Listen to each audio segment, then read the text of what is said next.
What's up mga ka-TV? Andito na lang po ang inyong lingkod, DebedRomanTV, na muli ay magbabahagi sa inyo ng konting kaalaman na pwede po natin magamit sa ating PLDT internet service with landline. So meron po kasing features itong PLDT sa landline na tinatawag nilang super bundle. Yung super bundle po ay may tatlo pong features na kasama. Unang-una yung caller ID, pangalawa, call forwarding, at yung pangatlo po ay speed dialing. So, meron po kasing nagsabi na napudpud na daw po yung kanyang daliri sa kada dial ng mga contacts niya at medyo nagustuhan niya na baka pwedeng magamit itong speed dialing ng PLDT. So, ganito lang po yan. So, papakita ko na po sa inyo kung paano po natin gamitin ang speed dialing ni PLDT. Okay? So, umpisa na po natin. Una po ay dapat magpa-register muna kayo sa 171, no? At wag na po kayong pumunta sa opisina ng PLDT at sigurado po iwas COVID pa kayo. Hindi pa kayo mapapagod.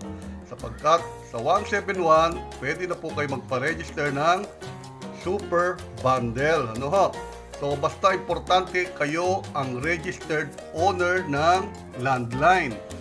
So pag nakausap nyo na po si 171, sasabihin lang po sa inyo yung mga dapat gawin, ano ba pangalan ninyo, address, lahat. Pagka nagkatugma pong lahat yon, ay ipaprocess nila yung inyong registration sa super bundle.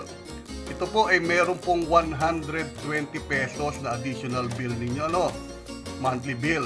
So 120 lang naman, pero tatlong features po ang magagamit ninyo, parang 3-in-1 na kape. So, ganun lang po. At pag na-approve na po kayo within 48 hours, magagamit nyo na po ang mga features nito.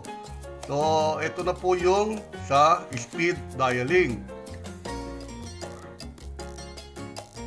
Sa speed dialing po, kung paano nyo i-save ang isang contact number, ito ho, pwede ho hanggang 100 na contacts ang pwede ninyong i-speed dial. So, gagawin lang po ninyo, ito yung landline, aangat nyo lang po yan, tapos dial nyo lang po yung 51,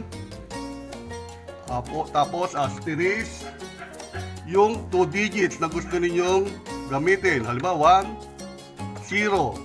Tapos nun, asterisk po ulit, tsaka na yung number na gusto nyong i-contact. Halimbawa ito,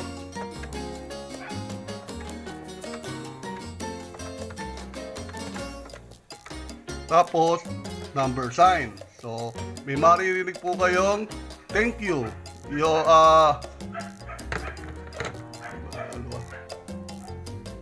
thank you, your instruction has been accepted.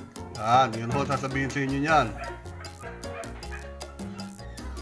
Tapos po, kung halimbawa tatawagan nyo na at gagamitin nyo na itong speed dial, gagawin nyo lang po, angat nyo lang po yan, pindutin nyo lang itong dalawang asterisk, asterisk, asterisk, tapos yung 2 digit na po, halimbawa yung 1, 0, yan.